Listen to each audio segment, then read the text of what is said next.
Welcome back to Saturday Tournament Smackdown. This is a game.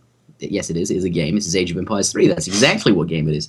Brought to you by the ESO-community.net. This is a tournament brought to you by that website.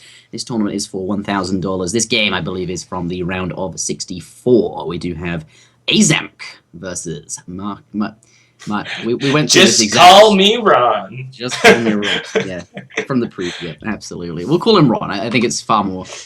Well, wait. This is 2.06. Yes, it's good.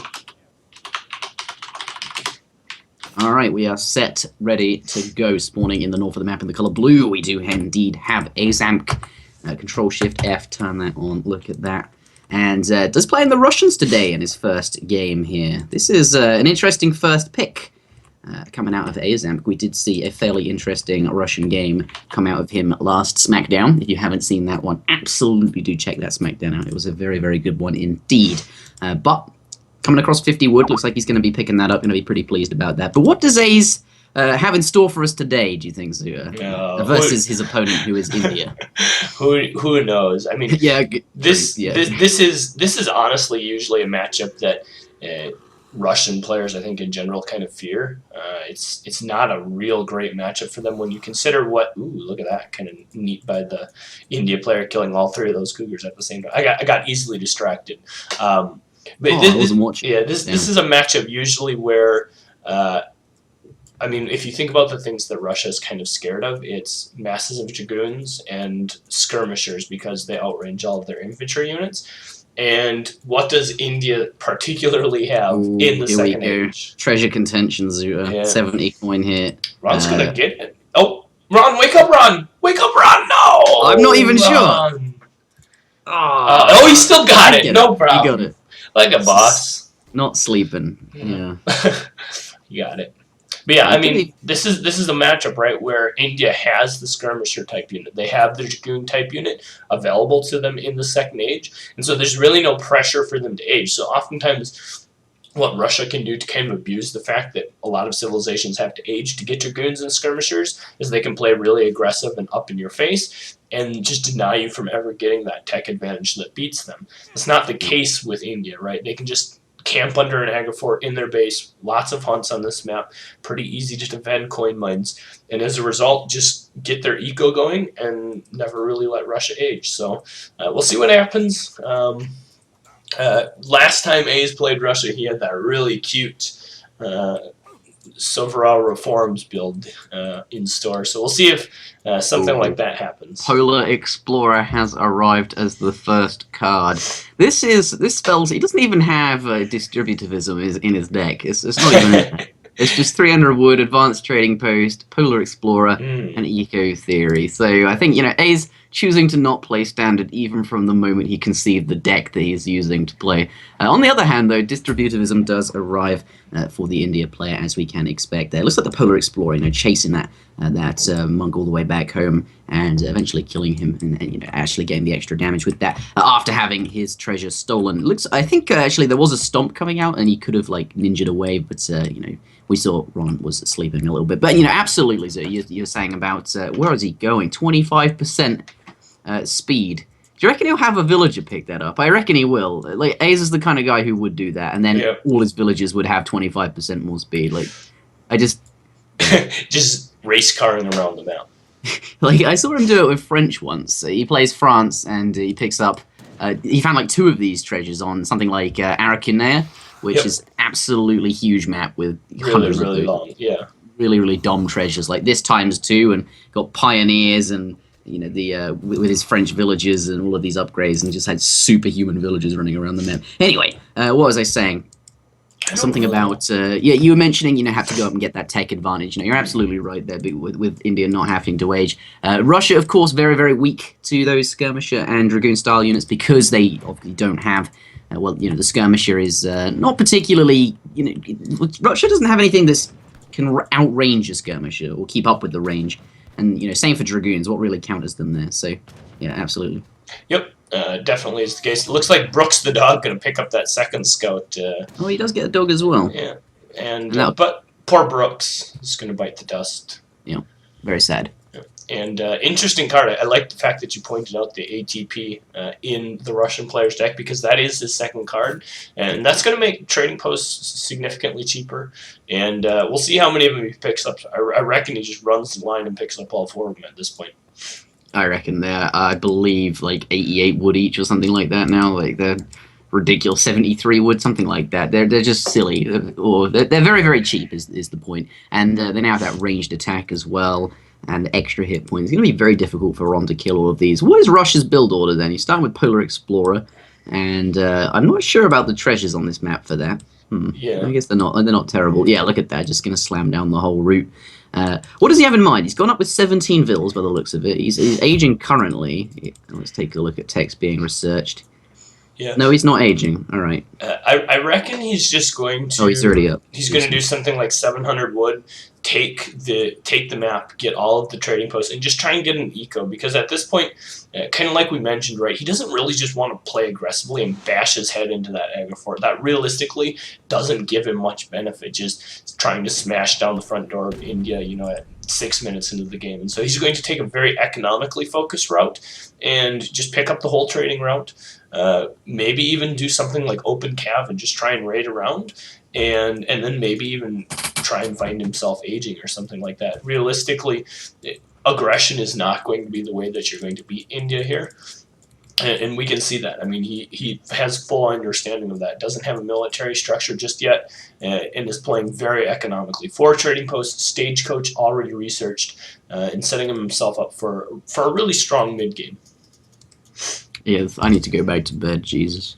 I think we both need to go back to bed. But there comes the 700 wood. 700 wood coming out there, and this is in line with absolutely everything you've been saying. Economically focused. That shipment, in terms of villager seconds, is absolutely huge. And here we're going to see him slamming down if he hasn't done already.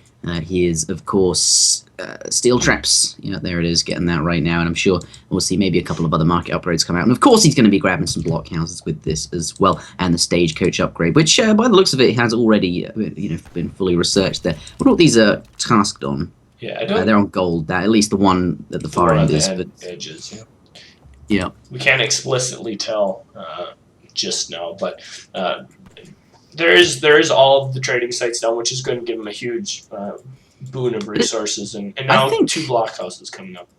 I think so. Having seen these on coin, Yep. and I'm curious as to what this next one will be, as to whether that will still be coin or not, or whether he'll switch it to something else. It is still coin. 700 coin on the floor. This is absolutely what I was expecting here. With that full trade rate, grabbing a bit of coin, that brings him up to 300 plus 700, which he's just arrived at. That's enough for the age up.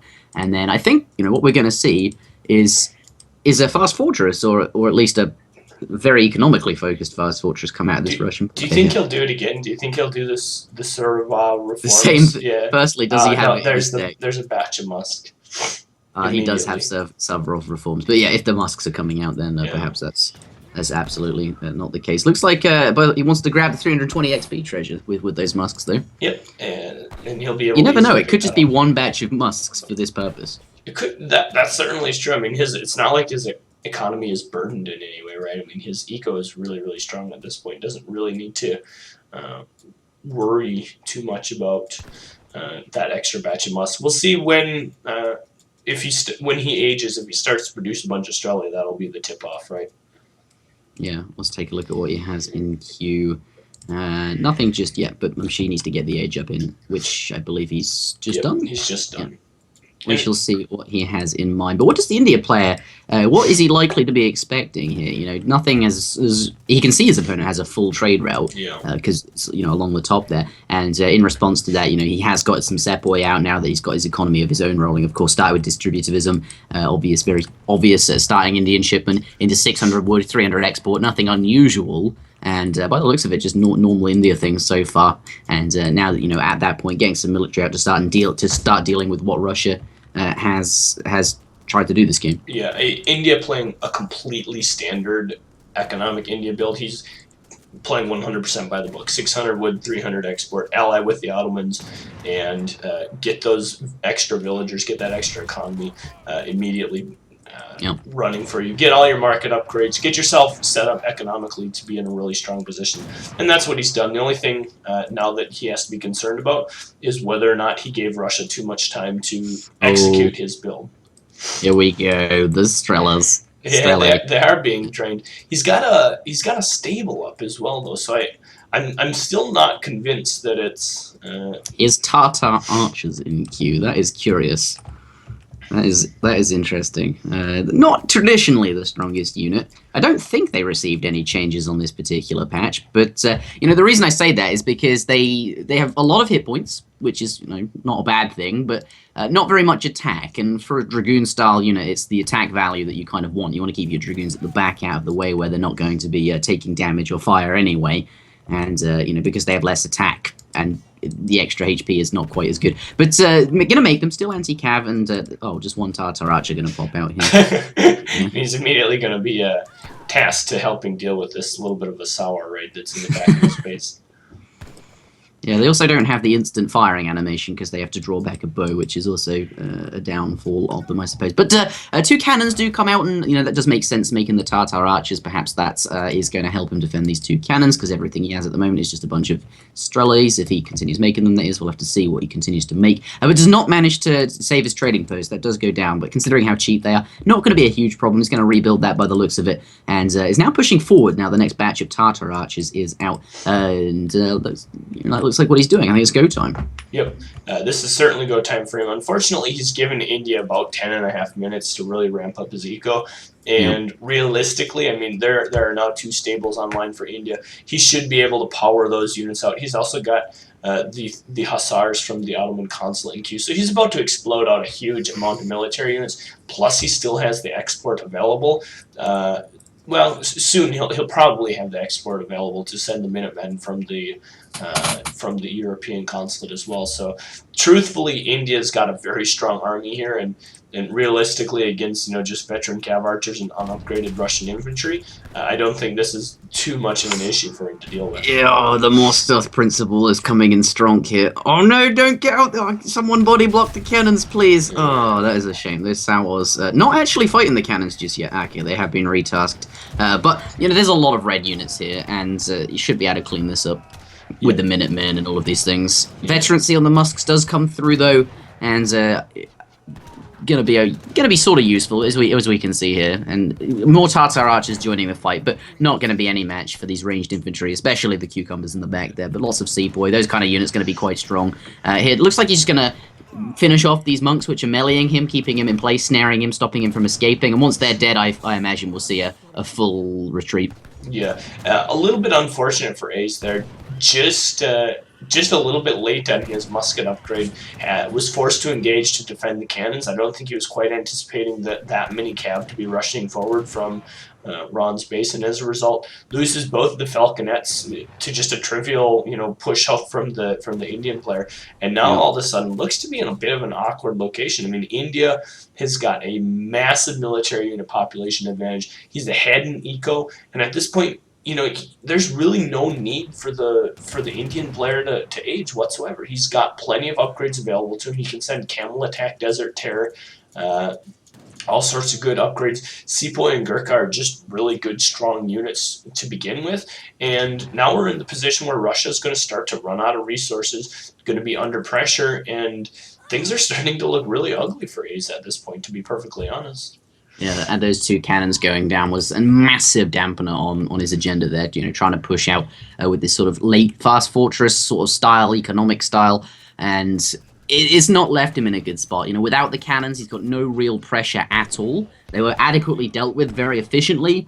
India has a big army now, as a result of the fight not going as favourably for Ace as he'd liked it to. The retreat was awful, being snared all the way, and then once he brought down the monks, which are such a pain in the ass to kill anyway, he then had the sentries, lost a lot of units, and as we can see, as Zero pointed out, as he correctly pointed out, India has a massive amount of units, and now just going to tear his way through this last trading post. Could move on to the other two, but I think at this point, is realizing that he does have the initiative in terms of army size, and he's going to be able to go and stop these villages from gathering. As you can see, a couple of Sowars coming in, and the Indian army swiftly approaching. This does not look good for Ace, because where's he going to gather food now? Yeah, and the answer is he's probably not going to gather food here anymore. 17 Strela card does come out, which is going to help him a little bit, but the Sour's just in place, able to immediately deal with them, which is going to be pretty unfortunate. And there's just so much backup, so many reinforcing units, lots of Zams coming in from the back, a good mix of Sepoy and Gurkha, and truthfully, Ace is feeling pretty dead at this point to me. Yeah, he is. Unit population is awful still, and considering they're Strela, it's not even close. Yeah. But okay, well, here we go. It does look like the Russian army, the Indian army, swiftly approaching. Not much defense left here, and these villages really not going to be able to gather food, and I think that does spell a quick win for the red player. Yeah, it's so disappointing because those cannons fell so easily. Usually when we see Ace use cannons, he's so effective with the cannons, but this time around, I think this build order felt a little lost from the start, and I think so. And realistically, it didn't seem like it was, as well planned as usually his builds are. Perhaps, just felt like maybe Ron was a little bit weaker of a player. He could just kind of do whatever he wanted and get away with it. And Ron showing that his India play is actually pretty damn good. Executed his build very efficiently, and now all of a sudden finds himself in a position where he's got his opponent, in just an absolute chokehold. He's starting to retake the TPs behind this that his opponent has already upgraded for him. Certainly could siege down these TPs fairly trivially. He's got infinite hunts available to him. Remember, India doesn't take a lot of hunts to begin with, and so the fact that there are a fair number of hunts still remaining for him means that he's going to be able to gather from natural resources for a very long time. Yep. And behind this, he's controlling the map really well. He's moving between locations that he needs to try to deny, and not allowing Ace to get out of his base. Looks like Blockhouse does get up over here, but Oprishniks do come out, though, the 6 Oprishnik shipment, and I respect this quite a lot. That is not a particularly good shipment to fight the huge army that India has. Probably one of the worst ones. Actually, no, I guess 6 Cav, you can't argue with that. But these could do work. They have massive multipliers versus villages. And is this the saving grace that he's looking for? Because if he can find himself a massive 20 villager kill or something huge like that, he could put himself back in the game if he could really even up the villager count in a crazy way. It doesn't look like these 2 Oprishniks going to be successful there. And Rom, as you mentioned, was scouting around all the different locations. He's constantly moving around the map. It looks like at this point it's going to be very difficult for these Oprishniks to really find anything to kill, and because of that, I'm not sure if this is what A's needed, but certainly I respect that shipment as that decision. If he could have gotten 20 military unit or 20 villager kills with it, certainly would have been good.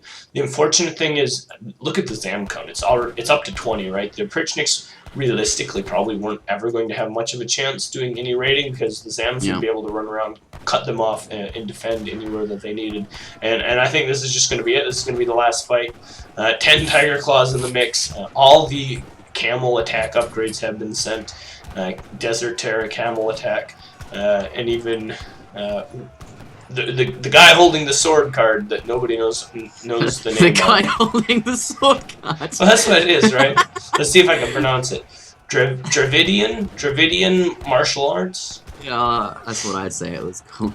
The guy holding the sword. The guy holding the sword card. All I know is that it gives all of your melee units even more damage. It's just, when you think about it, look at the hand attack on the Sour right now. 29 hand attack. That's Hussar. These are essentially Hussar attacks with ×2 damage versus Strelets, which is ridiculous. Yeah, really. There's the GG, and Ace resigned. Wow.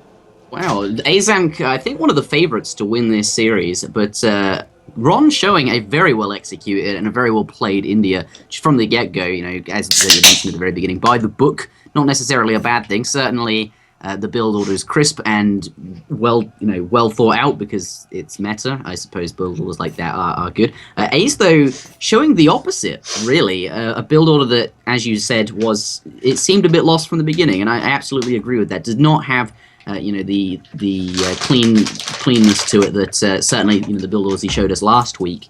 But this is game number 1. It is a best of 5. It is by no means over, and we do know A's is a very strong player and still the favourite to go ahead and win. But Ron showing he's no pushover, and when you're ranked as a level 35 lieutenant colonel, absolutely that is not always the case. Not a pushover. Yeah, and I think A's. We lost you.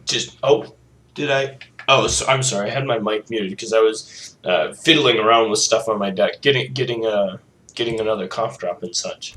Oh, I see. And I had muted my mic, but now I'm back. But what I was saying is a follow up to your comment. Is realistically, I think A's was just kind of feeling the match out, seeing what level his opponent was playing at. Maybe you do have to realize the deeper you get into tournaments, especially if you're a strong player, you don't want to tip your hand, so to speak, right? If Ace has some sort of kind of cute little build that he wants to save, he has to decide at what point he wants to show it, right? Because the second he shows it on stream and other people see the replays of it and stuff like that, they're immediately going to have the knowledge of what that build is and perhaps a way to beat it. So maybe just trying to do something a little off the wall here to keep people guessing, but he's going to have to do one of two things. He's either going to have to come up with a better strategy in the next game, or he's going to have to play a little bit more by the book standard play, and we'll see what happens.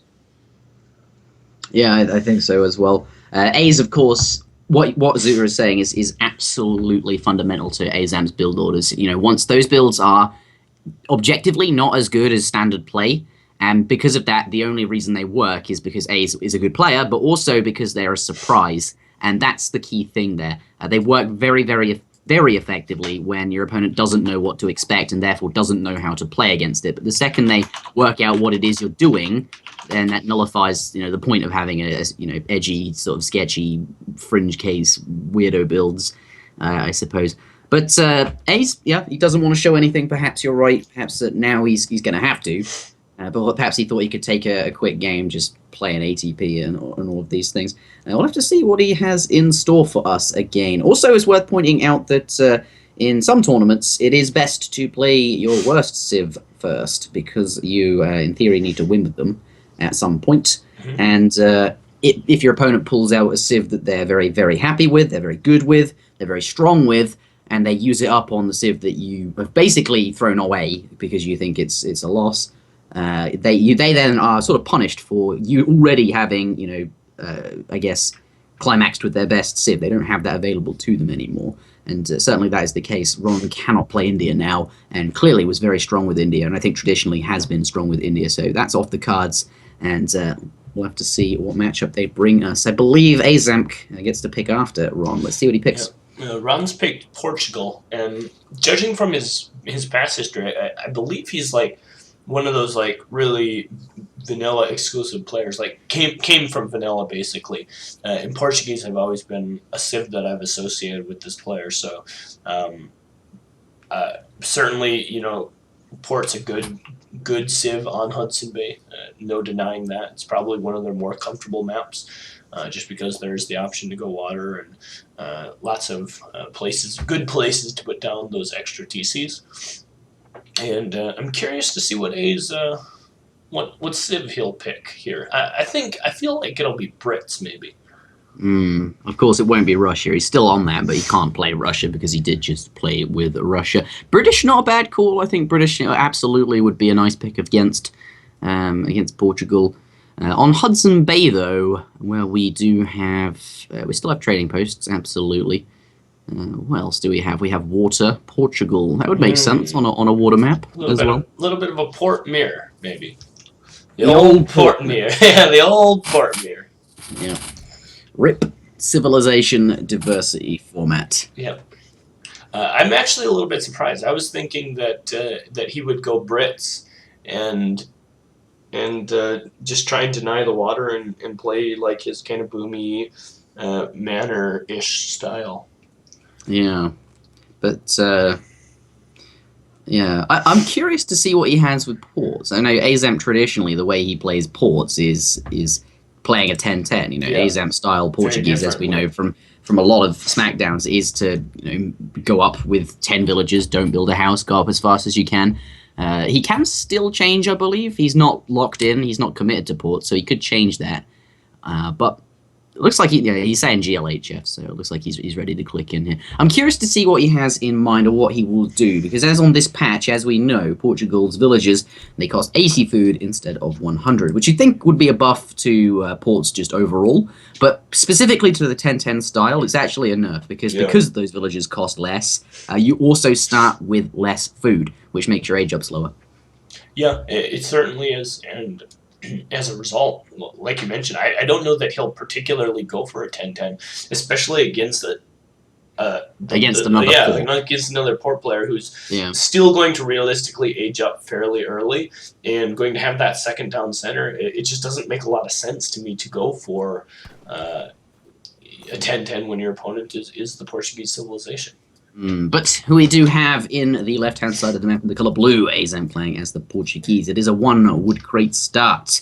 Will we see a trading post come out of A's? That is the question. That Explorer moving swiftly forward, ignoring the XP treasure and the food treasure in his base, going, by the looks of it, towards where the trade routes would be. And is he collecting some extra wood? No, does not look like that. So nothing weird or sketchy coming out of A's there. Looks normal so far. But let's take a look at this deck, because I think the alternative, I mean, 10-10 wouldn't make sense against an opponent with the extra town center, as you were mentioning. I think the alternative to that, Azamp's build orders are either extremely aggressive like that, or they are some sort of weird late Fortress Age sort of industrial style play. So I think that's the reverse of what we were sort of saying. Let's take a look at this deck. Doesn't have one just yet. And to be fair, we shouldn't really be expecting one, especially out of Portuguese. Until maybe even the colonial age, because of course sometimes A's will save that shipment depending on what he has in mind. Looks like we do not have a treasure contention. Going to pick up that 90 food there, but I think Red, might, yeah, he looks like he's going to come across this. There's 100. No, he's not. He's going in the other way. The other way. Yeah, I think he's heading towards. Well, he's having a look around. There was this 25%. Whatever it is, increase to speed. But I don't think he'll be picking that up. He's interested in that. But it does get away with the 150 coin, and I suppose we'll have to see if there are any Fortress Age intentions coming out of A's. Yeah, certainly that treasure in particular makes Fortress base play a little bit easier, right? Less burdensome on your just general economy, being able to have that extra coin. Only needs 150 extra coin plus the coin shipment to be able to age now as a result of that. So we'll see. I'm curious to see whether or not there will be any water play. I think in Portugal mirrors especially, I guess especially back in like RE patch in the older times, this would be prime pickings for seeing a big all-out water battle. But times have changed. Trading posts have become much more influential in the mid-game economy than fishing, realistically is right now, and as a result we'll see whether or not there's maybe a TP battle or maybe we get an old-fashioned water ball. I think that would be kind of neat too. Yeah, I'd like to see that. You don't often see that sort of all-on water fight, and it's always one player takes the water and one takes the land. But speaking of water, it does look like that is on Ron's agenda. We do see schooners coming out as the first shipment. They're going to reduce the cost of fishing boats to 40 wood apiece. Pretty good. Looks like he's going to be gathering up some wood for that now, and I no doubt suspect that the dock will be heading on down any second. Looks like a villager is now heading out to go and do that. So it does look like there is a water agenda coming out of Ron. So we do have that. Oh no, looks like this villager is going to herd. Could still be going for the dock though. Looks like he's herding on the way. But Ace, he has actually, with regards to his first shipment, not sent one. Yep. And I was half expecting this, and as I alluded to, sometimes you don't see him pick a deck till the colonial age, and indeed he still hasn't. So we can't see what his deck is, but he does have that shipment ready. And of course, this is more viable to do with ports than it is other civilizations, largely because you don't have that 3 villager shipments. You save that shipment, of course, for those very, very strong colonial age shipments that represent quite a lot of resource villager seconds, such as 700 wood and all of those things. So this implies that he does have something more aggressive in mind, I suppose. Considering he's not sending an early game eco shipment, but really could be anything at this point. Yeah, I think we'll see probably like the more land standard build out of A's, something like 700 wood, 700 coin, and just like some sort of Hussar opening. That being said, he did age with 500 food, so maybe there's something a little bit crafty coming out.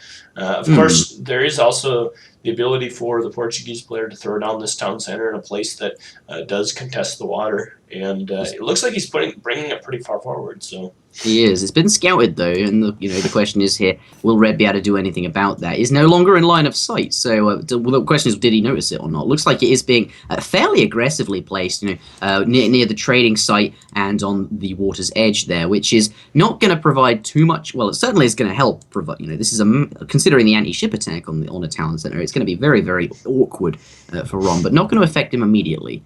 It could have been more aggressive, I suppose, though that would be getting quite close to his opponent. What do we see from 700 coin as his first home city shipment there, along with the 500 food? This is clearly a fast fortress. It's just a old-fashioned port straight FF. Saving the extra shipment for the fortress age. I mean, this is like... This predates even like RE patch style of Portuguese. This was like Portuguese standard back in like 2011, where everyone said, "Oh, ports are this horrible civ. Might as well just straight FF with them, save as many shipments as you can, and maybe get lucky with your goons in a 2 Organ gun shipment." But not going to be the case here. I mean, that like Ace is going to play kind of pretty much that style, just straight FF, 700 wood, 700 or 700 coins, 700 wood. Wouldn't be surprised to see a stable drop down, and maybe he will just do that, 2 Organ gun, 10 Dragoon timing push that old Portuguese used to try and abuse. Yeah, I think it could be right. Of course, Portuguese back in the day did have 5 Mameluke shipment as well. On this patch, do not have that. So this style is actually weaker still. And organ guns have never been that convincing as a shipment. Definitely not quite as good as organ guns themselves. Very good unit, but only when you're paying for them out of an artillery foundry, I suppose. 2 organ guns definitely doesn't match the 2 falconers, and that is indeed something that Portugal doesn't have. Of course, Caçador's also a bit awkward as well. I'm interested. I'm a bit curious to see how effective this will be. But considering his opponent's fishing, which is a little bit slow. And at the moment we don't see any military structures from the red player here. It could be quite effective against this player. Yeah, I also want to point out that I feel like this is a little bit awkward of a town center placement as well. As the player playing on water, I would think you would want this town center in one of 2 locations. You'd either want it closer back to home to just help beef up your defense of, just like your starting resources, because if you look at his starting resources here, these moose, this coin mine, all of these resources here are fairly exposed, and having that extra town center fire, having that extra set of Minutemen close to home would be really beneficial in holding early pressure, especially when you're playing water.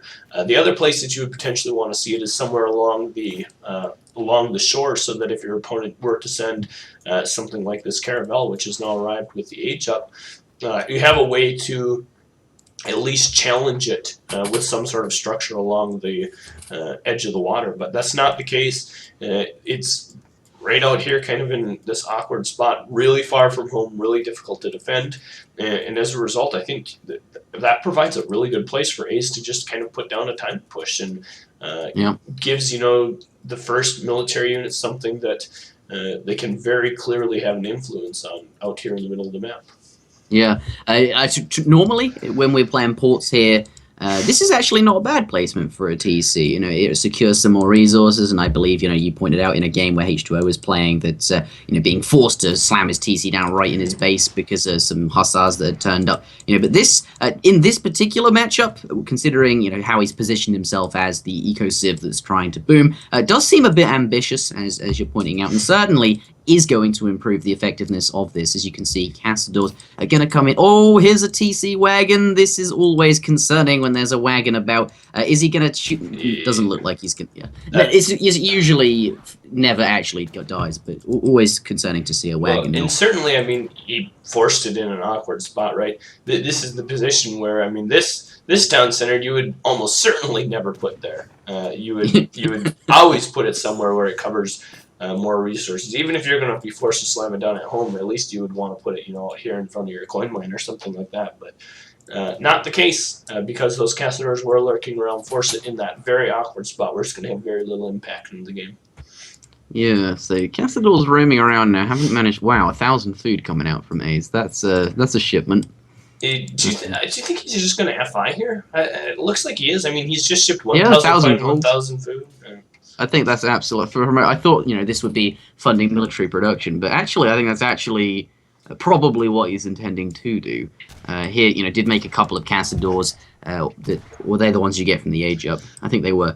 Just going to roam around with those and sort of try and knock off a few villages here and there, which is absolutely fine to do. But haven't seen any more military coming out of him. A couple of dragoons actually, but he's overpopped like crazy. Yeah, and he's just sent something. I think he's just sent Mamelukes. To be honest, look, judging by the fact that his coin just plummeted, and this is probably just going back to. It seems like he's playing like literally the 2011 style of Portuguese. It was actually somewhat common in old games, like almost predating TAD, to send 1,000 food just to help bolster your unit production out of 3 town centers.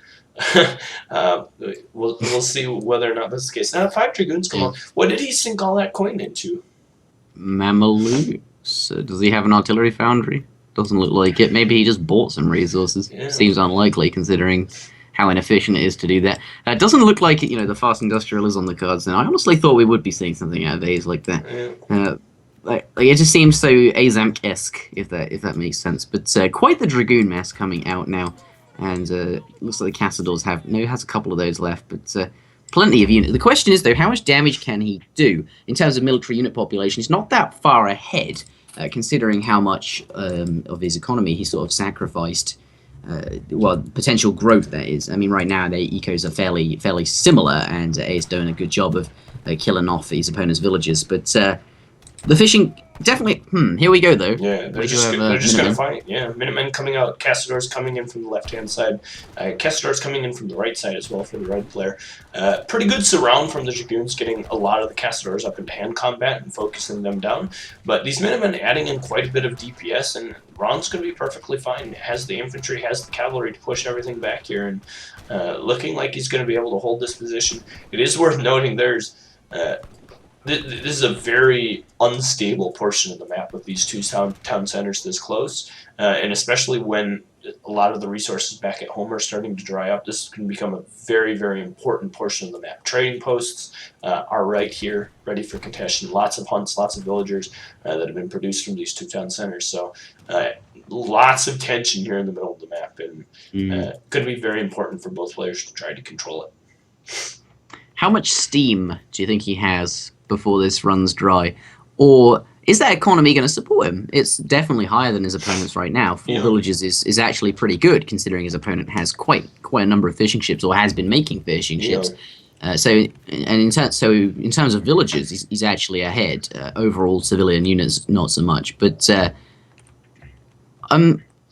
I think he's okay, to be perfectly honest. I mean, if you consider the cards that he sent, that 1,000 food has largely gone to the production of villagers, which he's been in turn able to keep alive and use to continue to secure the middle of the map. As long as he can keep the middle of the map, I don't think this much water is really that scary. It looks like he's kind of just doing a little bit of a back off. Yeah, I saw that. Mamelukes popping up. An interesting choice of cards, because if you take a look at what Ace has been sending these last 2 shipments, he's gearing up for the long land game, right? Sending Royal Mint Dragoon combat, whereas Ron is looking like he wants to fight right now and win the game with these Mamelukes coming out. Yeah, and it's going to be very, very effective against what Ace is trying to do here. The Mameluke power spike is real, considering his opponent didn't back it up with, another military shipment here. And, that coin upgrade, not so useful right now. Mamelukes have very, very strong unit. Don't get 5 of them anymore, but still, I think this is, plenty of blue units here. Mamelukes are running dry, but looks like blue is going to be okay. Yeah. And I think, considering... I guess there are still 3 Mams. Yeah, it depends on whether or not he can weather this Mameluke storm. There is still the 2 Mamelukes that are essentially at full HP.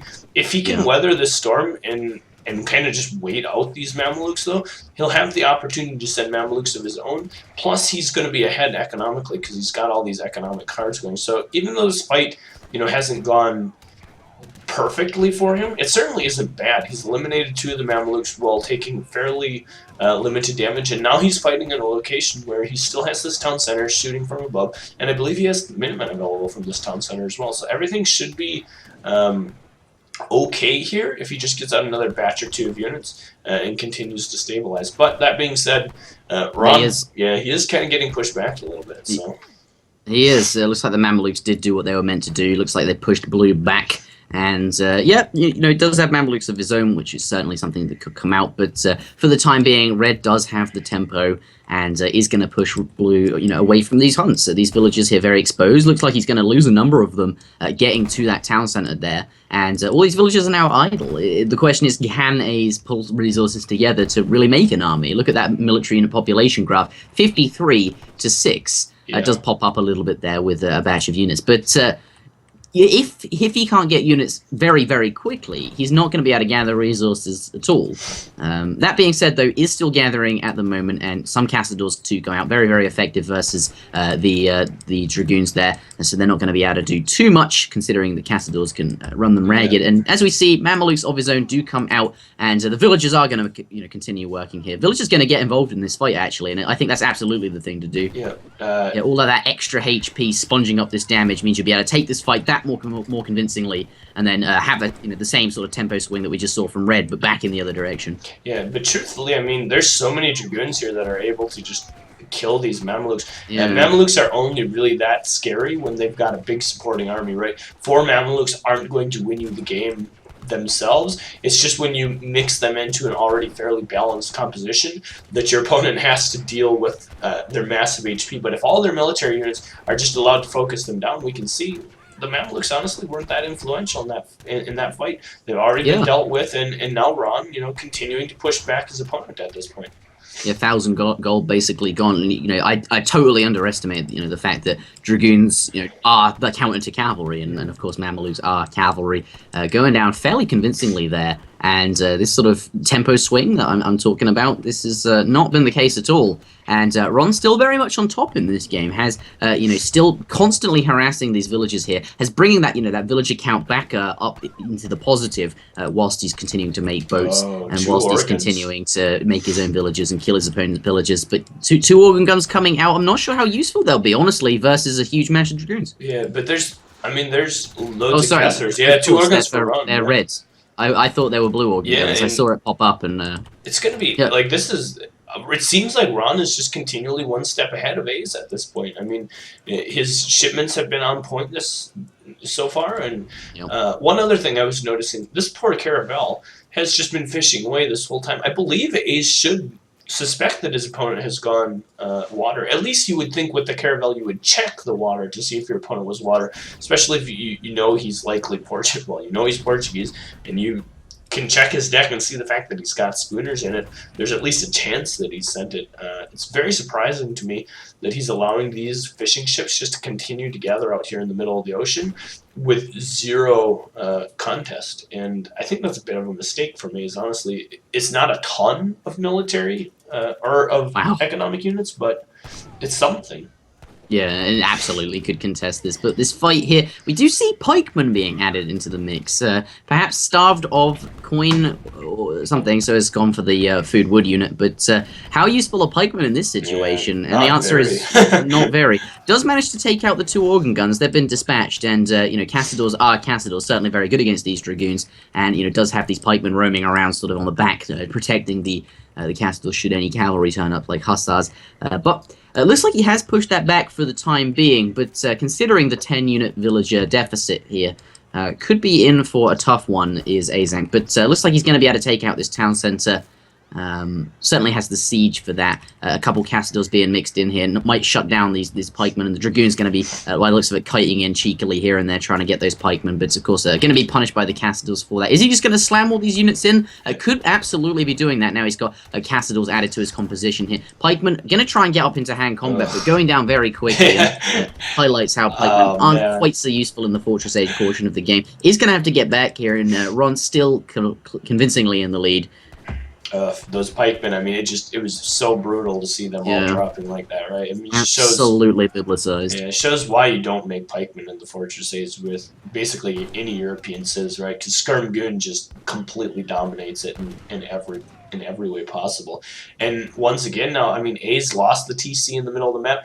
The resources are run dry. This is the location that he needs to be able to secure. He needs to be able to gather from these hunts because remember, he's not the player on water. He doesn't have that secondary source of food income. I mean, realistically, if Ron were to be pushed off of the land food economy completely, he would still at least have something coming in by way of these fishing boats. That's not the case for Ace. He has to. It's absolutely vital for him to be able to gather from these hunts. And barring these couple villagers gathering from this hunt down here, his hunt has dried up, and he's not going to have the food income any longer that he needs to be able to produce units.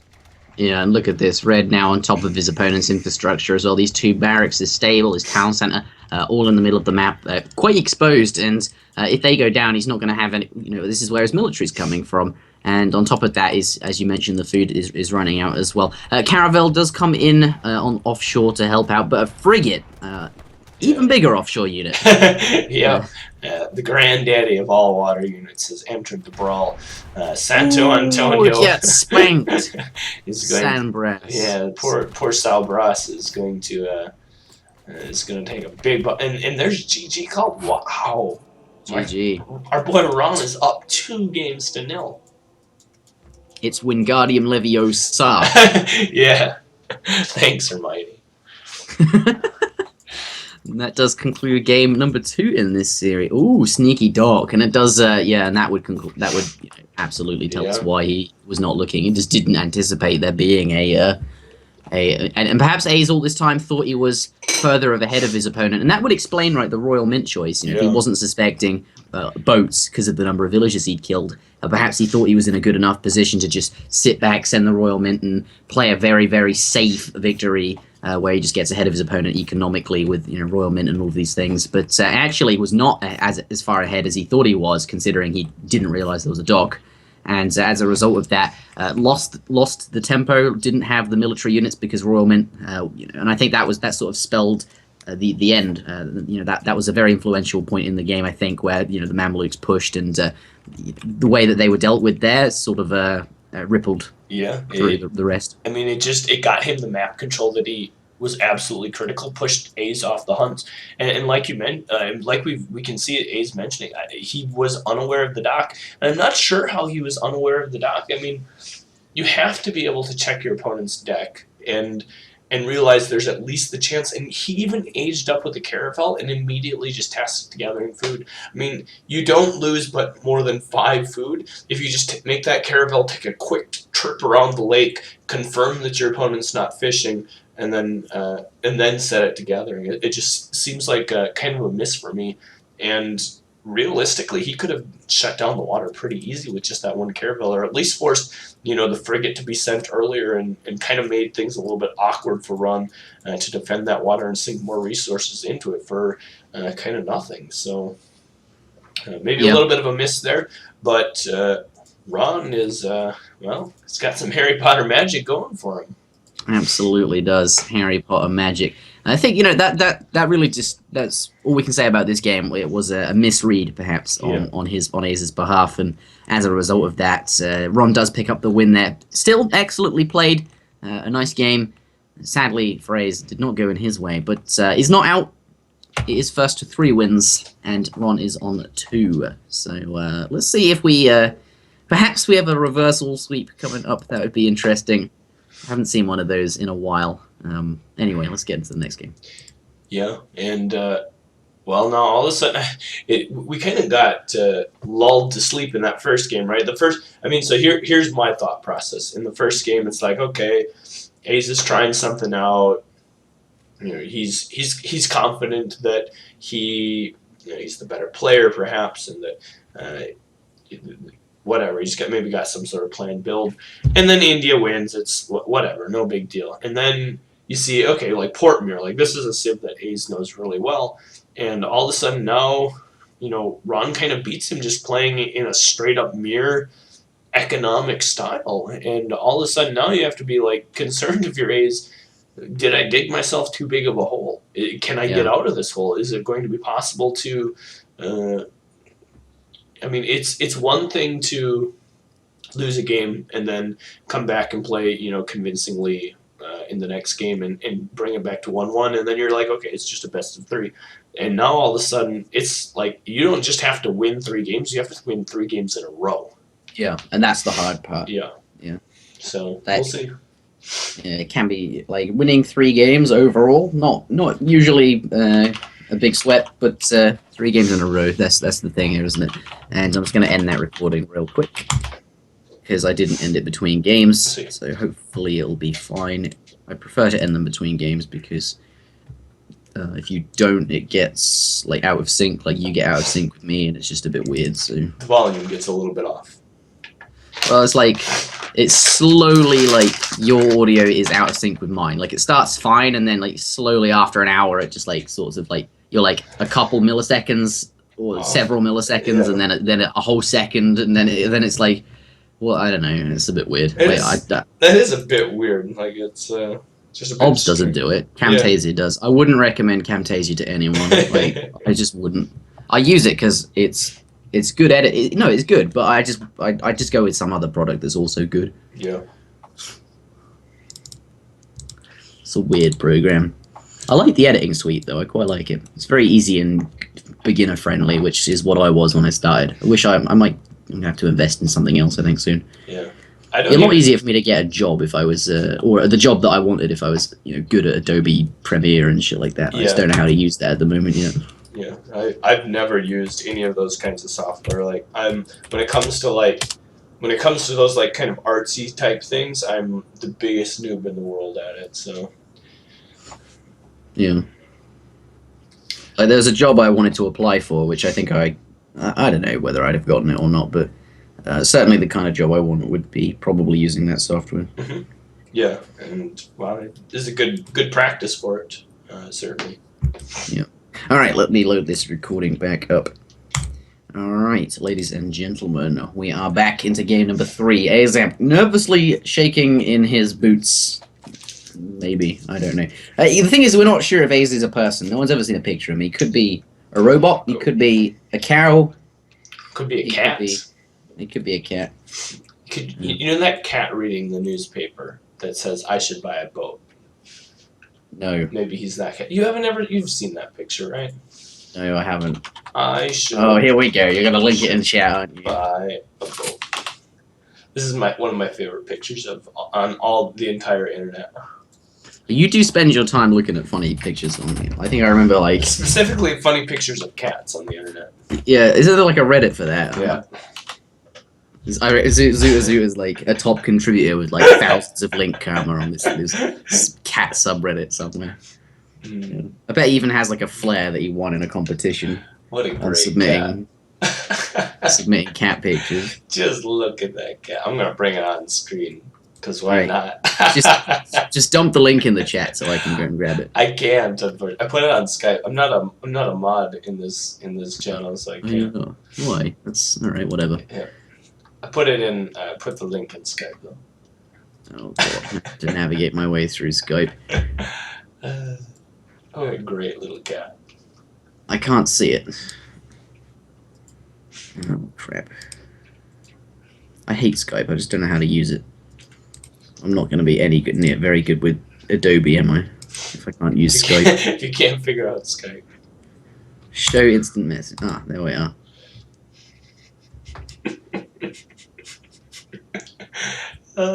Cat. It's taking a while to load. Mm. What civilization? Oh, still on ports. Never mind then. Wow, it's like having a dial-up connection from 6 years ago. The speed at which this is like slowly rendering down the page bar by bar. How big is this image, Zua? I don't know. I don't know. I just like Google image searched it. It's pretty it's like I don't know, not that big. It's taken forever. I don't understand. Mm. It's like 720 pixels, maybe. It's not that big. Yeah, I can't see why it's taken this long. Very, very weird. I can try and find you a smaller version. That cat. Here's a smaller one. Here's a small one. It's an imager link. Yes, that one worked a lot better. I should buy a boat. Look at that cat. He's so serious. Reading his newspaper, has his cup of tea. I could do with a cup of tea right now. Do you want to buy a boat? No, I want to buy some tea bags. I kind of want to buy a boat. It'd be kind of fun to have a boat. Yeah. All right, here we go. Ace is going to play Brits. Would you send schooners first before you get your boat? Before I got my boat, yeah, probably. Yeah. And then invite all my friends to go fishing with me. Yeah? Yeah. Right, I'm gonna... Hold on.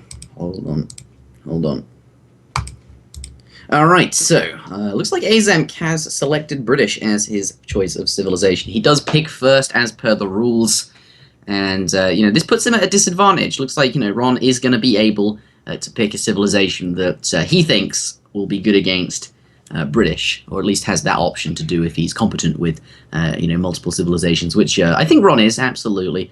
Has shown us a convincing India and Portugal so far. On Pampas Sierras, though, what do you think of British? Good civilization. One thing we have to remember about Pampas Sierras, no trading post on this map. And so as a result, picking something like French or Germany going to be much more risky. So certainly like the choice of British in this situation. And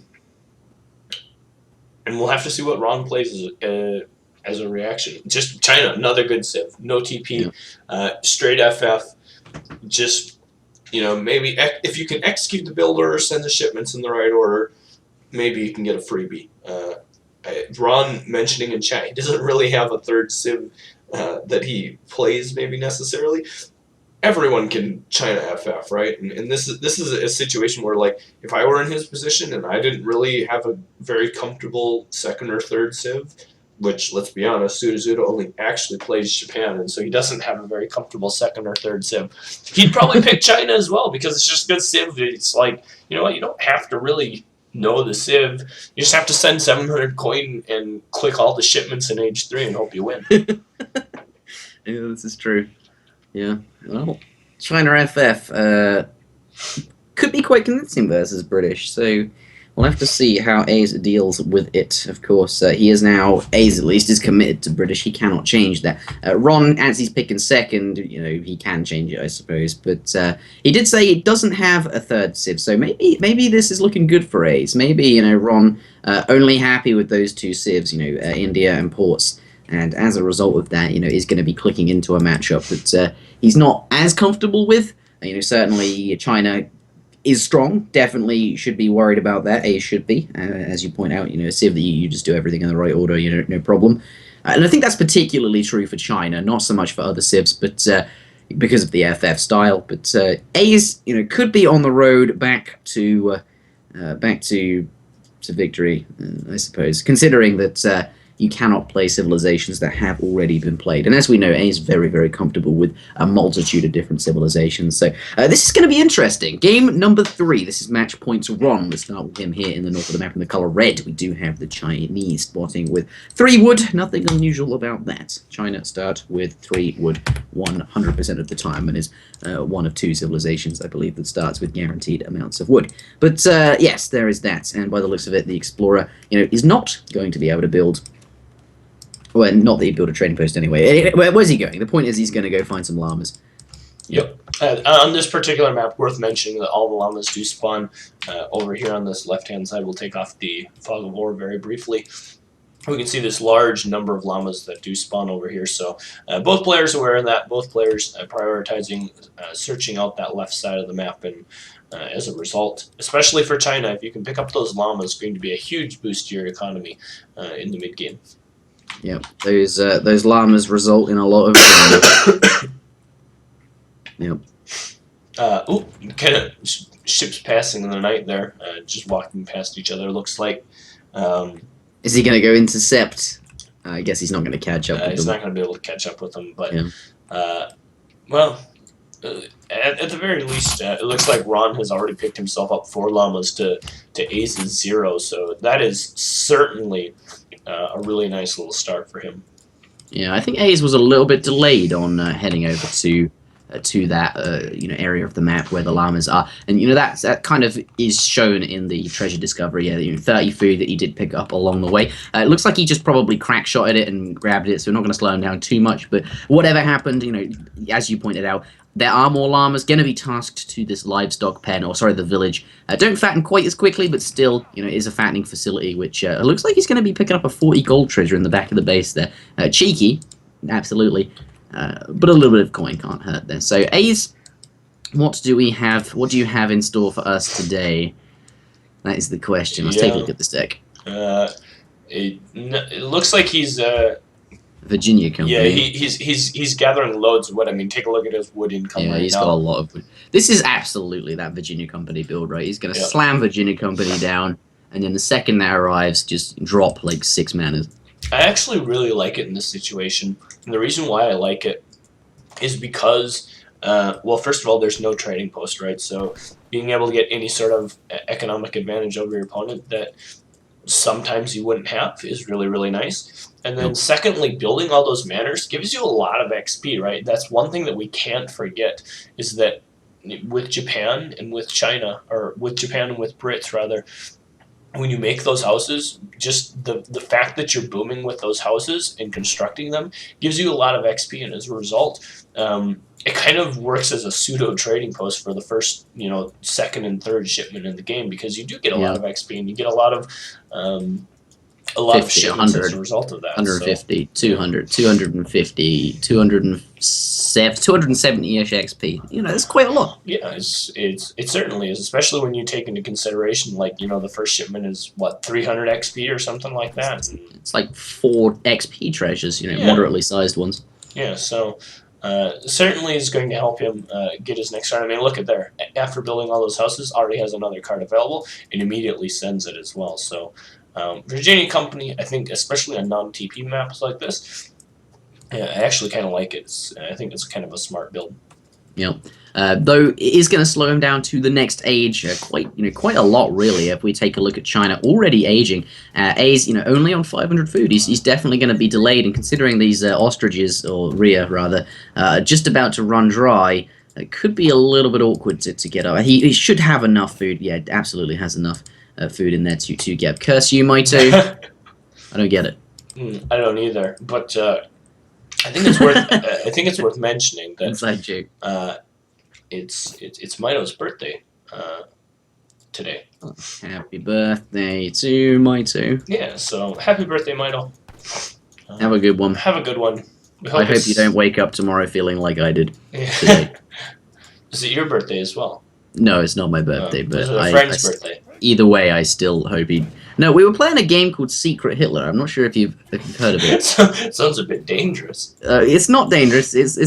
I'll tell you all about it later, because I've got an Age of Empires 3 map based on a very similar sort of idea, and I'm going to be streaming that a lot as I build it, because that's like one of my favorite things to do is when I find an idea for a map, I like to just stream the scenario. I thought you were going to say when I have an idea for the map, I like to make a drinking game about it or something like that. It's not actually. I'll tell about it after this game. Like it's something I'm really enthusiastic about. So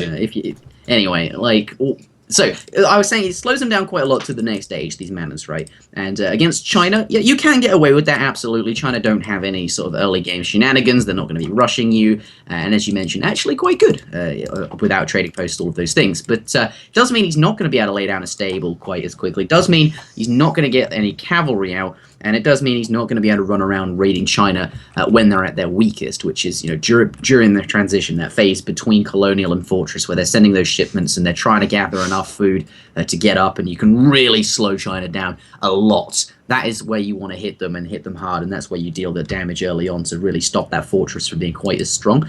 Taking in a different direction, not going to be raiding here. Instead, I suppose going to be, instead of slowing his opponent down, speed himself up in a way by having that stronger economy, maybe able to just match China's mass. something like that. But it is worth pointing out, in China at this point, going to be very happy. And consider it, he has an Incan Humonica, and he is very, very lucky, Azamp, that that wagon was not spotted. Not because the wagon would die, but because the extra siege that guy represents on the Foundation would have been monstrous. Yeah, it certainly would have. And I wonder where that guy's... I mean, it's going so far forward. It seems like that's as close as you can get, right? Jeez. Yeah, I mean, it's almost in vision of the town center. It's very close to being in vision of the town center. So, yeah, that certainly is about as close as you can get it. And I wonder if we've got some sort of sneaky FF coming out here out of A's. Because if we take a look at the text being researched, both players are aging up. We've got Confucian Academy, interestingly enough, coming out of Ron. So he's going to be going with the older style build, not the Porcelain Tower build with the more economic focus. Just going to be prioritizing getting the extra few units. And then we have the Adventurer Politician, which of course sends 7 longbows. So that's kind of the Brit standard, but it'll be interesting to see what's going to be coming out of this very aggressive outpost. Unit shipments, I imagine, and we're going to see probably that.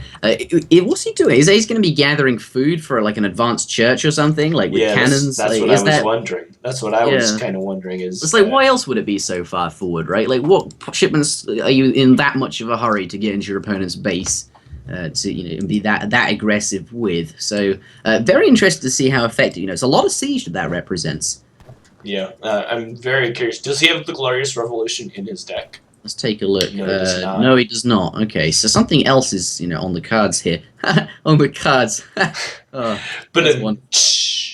we need like a little sound clip of a drum, so every time we make a horrible pun, we can play it. Yep. That sort of MLG clip where everyone's like, whoa, whoa, and everyone's running around like losing their minds. Yeah, I want that clip. It pops up. That would be pretty good. Similarly, look at what Ron's got over here. He's got himself a forward village. Is he going to be doing something tricky of his own, or do we reckon that's just to try and secure the hunts? I don't know. That's the good question. It seems like it could be aggressive. I mean, the good thing about villages is not only can you garrison villagers in them, but you can pop military shipments out as well. And perhaps he's going to be looking to apply some pressure of his own. Maybe he's just going to be gearing up to try and maybe make a little bit of a timing push, just realizing that, hey, my opponent aged up really, really slow. Maybe if I do this aggressive FF with the Confucian Academy with the extra units, I can just make like a really good timing play, maybe ship something like 5 Meteor Hammers or something like that, and immediately begin to contest his economy. Yeah, it looks like that villager is going to go down, and as a result, that house is absolutely something he could siege. Does not want to do that right now because these longbowmen are here. Wow! But 8 settlers. What do we? Really? Yeah, 8 settlers out of it. That's shipments sent. Oh my! Wow, you're right. 8 settlers. Okay, so this is not what I was expecting from an aggressively placed outpost, but does have something economic in mind. Are we going to be seeing some sort of fast industrial? Is this like some semi-fast industrial with 8 villages to boost the eco? Let's take a look at those cards. Doesn't look like he's really in a position to be going there. There's only 2 factories and the 3 rockets. Doesn't have that monstrous 20 longbowman shipment or any of the other things that you might expect. So looks like he just has some sort of economic agenda in the Fortress Age. This is so scary. I mean, this stable, his unit producing building is way up here. It's really, really far away. Dragoons do pop out there. That's going to be really, really nice. Going to pick off these cavalry as they're walking by. But it's so far away from his home. And I mean, look what's coming here. We have Intervention Dreadcoats down here. We have the Arquebusiers from the Confucian Academy age up, and now all sorts of stuff just starting to come down here and pressure the eco of A's. And realistically, this distance is such a long one to cover, even if you have really speedy dragoons, that it's going to be a little bit awkward for him to defend all this, especially now when the cav are here for the Chinese player. Yeah, those longbowmen getting cleaned up. Not going to be able to tank this for long. 1,000 gold does hit the floor as well. And that signals to me that perhaps it is some sort of industrial age play. But then again, considering his lack of food, perhaps not. Maybe he wants to send. Is there a mercenary shipment? No mercenary shipments. I'm not sure what he wants the gold for, but certainly isn't going to be able to collect that up as a direct result of having all these military units here. Dragoon's only just going to reach him in time. And considering the arquebusier that he got from the age up, these Dragoons not going to be as effective as they perhaps normally would. Minutemen are going to be called as well. Perhaps he can pop a shipment. I'm not sure if he can, though, because he just sent the gold. And, maybe he can clear this up with the villagers as well. But, 8 villagers being used to tank doesn't feel like it's working out too well for him. Yeah. I'm really curious as to his reasoning behind that, or what he was expecting from his opponent. Yeah, and I mean, we have the monk down here, and he's training disciples, adding into the mix. We have another shipment that soon is going to be available for the Chinese player. This is just starting to maybe get a little bit out of hand for Ace. He's losing a lot of stuff. He's falling behind in military. The good thing is his villager control here has been pretty good, and it's always difficult as any player to be able to navigate around that many villagers. And so he has at least stabilized here up a little bit, but. Not taking the most conventional or most straightforward approach to this matchup whatsoever. 2 cannons do come out. I'm curious as to what he's going to be using that gold for. Does he have like an artillery foundry? Is there some sort of like coin-heavy unit in production that he might want? He doesn't have mercenaries in the deck. Anyway, 2 cannons do arrive, and he does have a reasonable army. What on earth is that? That was my phone, sorry. Okay, it frightened me for a moment. Yeah, all the way several hundreds of miles across the ocean. Your phone made me jump. Yes, that is modern technology for you. Yeah. I can be scared thousands of miles away. That's great. But these cannons look like they're going to do some work. Not before he does lose one to the Changdao, but up against just Arquebusier, pretty good. Yeah, it looks like he's going to be okay. But I do wonder, he's not that far ahead in terms of economy, considering the amount of mass that China is going to be able to pull together. Yeah, and I mean, truthfully... Is he far enough ahead to take the game? That is the question, and I'm not sure if he is. Yeah, and the other thing we have to remember is at some point Ace needs to push out like over here, right? He's got to get outside of his base. Now, fortunately, that will be a little bit easier because he does have some vision and does have his stable over here already. But if Ron can continue to contain like this portion of the map, if he can run in and snipe that Falconet with some meteor hammers or something, catch it out a little bit, could be a little awkward. And plus, at the same time, going to be pushing up over here. I don't know. It seems like A's made this much more difficult than he had to. Yeah. But yeah. And I wonder what this outpost and stable was all about. He clearly had something aggressive in mind. Do you think he wanted to send Glorious Revolution, but then, to his dismay, was like, holy shit, it's not in the deck? I don't have it in the deck yet. Yeah.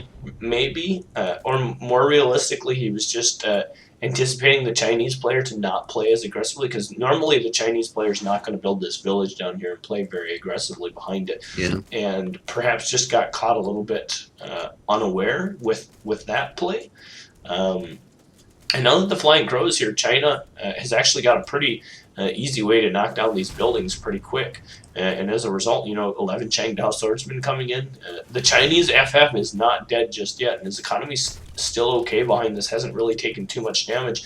And with all the Dragoons way up here, kind of out of position, once again, like I mentioned, this is a position that A's has to be able to control to be able to get out on those hunts. If you take a look at the right side of the map, there's 2 villages here. He's never going to probably be able to gather from over there, and so he really needs to control this left side of the map, and that's not going to be happening. And now that all of his Dragoons are so far away, it could make it even more awkward.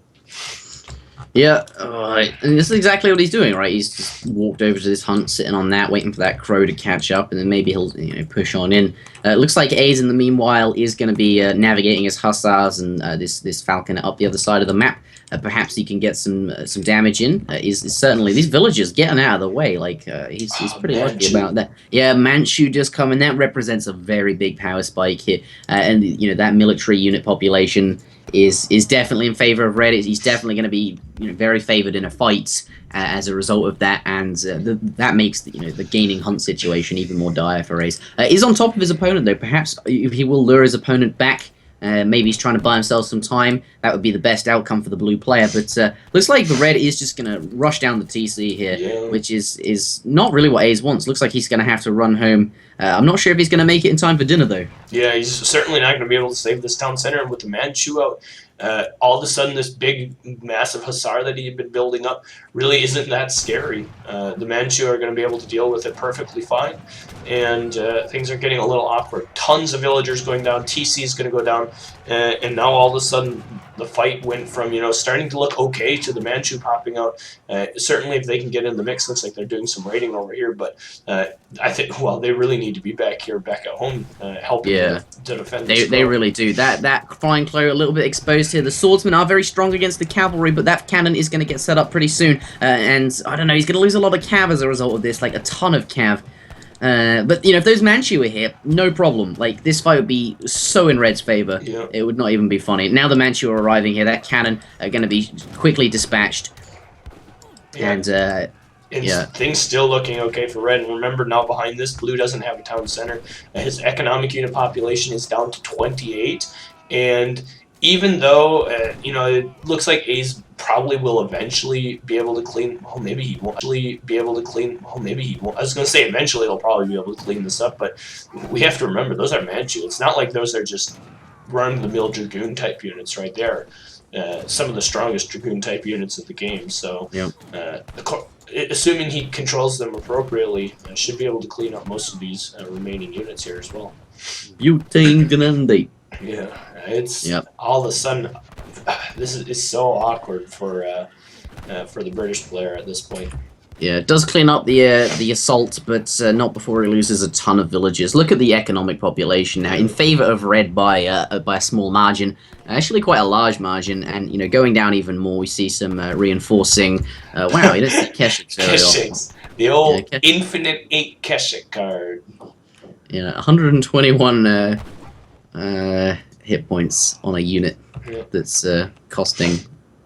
Well, I guess still 1 pop. Anyway, that's not looking very good for British, right? Not like the economy is really, really bad. No town center, and behind this looks like Red going to add in another town center, and is still and is in the Fortress Age with these shipments coming out, controlling the map. Does not look good for A's. The 3-0 sweep looks fairly imminent at this point. I don't see any outs. It's not like I can even pretend that he can somehow kill 50 villages with a 6 Appreciative shipment. It just doesn't. This is dire straits for ASAM right now. If there were ever a time to pray in the Age of Empires gods for a little bit of A's magic, now would be it. But this is looking tough. And I mean, even the town center getting up over here going to help secure all of these hunts. I mean, remember we were talking about how important it is to be able to defend this portion of the map. 8 Keshiks again. Yeah, they're not Keshiks. It's alright. I took one look at the cavalry and far better. Yeah, look at that. Meteor Hammer's very, very strong, right? Just adding to this destructive arsenal of different units that China has available to it currently. There's still 5 Manchus here as well. We can't forget that, right? There's still Manchus in this mix. There's another Flying Crow coming. It looks like one has just been produced. He's going to be working over here, and I mean the structure is a huge liability at this point. Going to be able to. Is that market? Oh wow, it's a late market. But what do you mean? That's standard. That's China's standard 20-minute market. 20-minute market, of course. Yeah, of course. Yeah, 1,000 wood does come out from Ace though, and it looks like that's going to be what he needs to, lay down that trading site again. Sorry, that town center again, and possibly some manas if he has some left over. But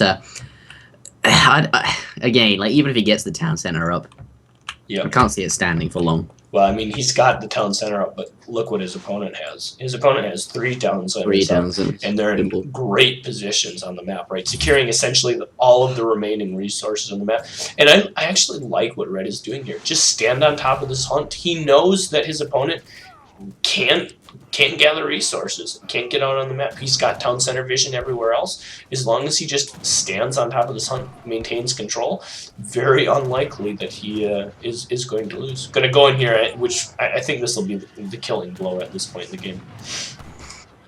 Yeah, I think so. Well, this fight though, villagers are going to try and get. Looks like they're popping out on the other side there of the outpost. There looks like he's going to be able to use them to take down this flying crow. But when you're using your villagers to do these things, it is always dire straits. Longbowmen are doing good work against the Changdao, bringing them down quickly, and of course the Arquebusier are not going to be particularly good at killing Longbowmen too quickly. But the swordsmen are going to get into hand combat, and once they're up close and personal, they're going to do reasonable damage and take them out. But there are no cavalry from Red, so these Longbowmen are being fairly effective, but it's hard to. 9 musketeers do pop out, and of course this is also just going to add to the units he has. Of course, Arquebusier are pretty good against them, so sadly not going to be too useful yet. But I was about to say that the more stuff principle is shining through here. Yeah, it's going in full force at this point, and it's not only the more stuff principle, but it's the more stuff plus map control principle at this point. Oftentimes, the more stuff principle does lead to just the fact that you do have more map control, right? Because you can just stand your aforementioned more stuff on top of the hunts and be perfectly fine as a result of it, and that is certainly the case at this point in the game. A's just look at his portion of the map. Where is he going to gather resources? What's the next location for him? And the only location is the spot we keep coming back to. You have to be able to gather this hunt as the British player, and that's just never going to happen. Yeah, I think A's at this point might even be saving for a mill. Just had 350 wood. Looks like he's spent some on probably a manor or something like that, or maybe some longbowmen. Probably longbowmen. But if he has to build mills, that's almost, well, it's definitely game over at that point. Ron doing what he needs to do. He's got his 3 town centers up. He's getting his market upgrades. He realizes at what point he is now at in the game. Playing that very, very safe victory. GG does come out. Azamp resigns. Of course, didn't resign sooner because he hasn't been given a reason to. Of course, his opponent isn't on top of his base and forcing him to quit, sieging down the TC. But, he realizes he has no food, and I think that's at that point where he then says GG. But Ron playing it very safe in that final portion of the game, as I mentioned, markets, town centers, and sitting on the hunt. All of this map control, all of these, these late game things. Doesn't want to risk it, but just sitting on top of his opponent or attacking his opponent, trying to finish the game. Play it safe with those economic style. Make yourself unkillable, and win the game that way. I don't mind it at all, honestly. Right? I mean, he's got full vision of 2/3 of the map. He knows. The 2 hunt locations are this one on the right, which he has a town center and 2 villages on top of, and he knows the other one is where his entire army is standing. It's the only 2 places available to hunt on the map. As long as your opponent isn't hunting there, you're winning the game. You killed his town center, you killed loads of vills. You don't have to know the exact numbers to know that economically, even as a China player with no market, you're ahead. You are winning regardless. And if you can just get more ahead and force your opponent to come into a situation where you don't have to fight underneath a tower or fight underneath his town center, where there's going to be Minutemen or a shipment popping or get trapped by Hussar underneath his base, give him vision of your army, stuff like that. As long as none of those things happen, it's going to be really, really hard for you to lose.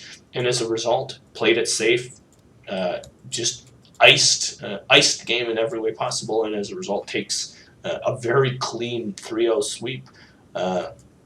Really surprising to me. I seriously thought that A's was going to win this game, win this match, and I honestly, we were talking slightly a little bit about this before. I thought A's was going to win 3-0. I didn't even think it would be close, and Ron really impressed me. He played really, really, really solid.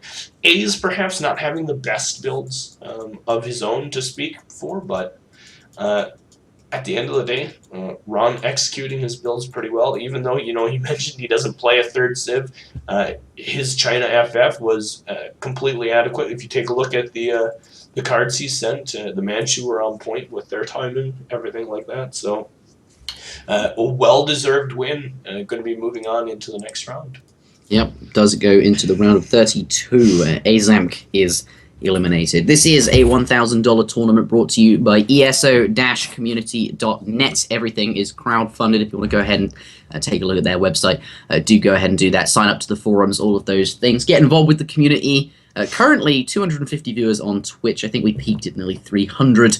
And recently, every kind of video on YouTube is getting tons of views, and my subscribers is just like about 4 times what it is normally. So something is going on in Age of Empires 3 currently. Very happy to hear that. Again, this tournament is brought to you by ESO-community.net, and I think I've shelled for them enough now, so that's good.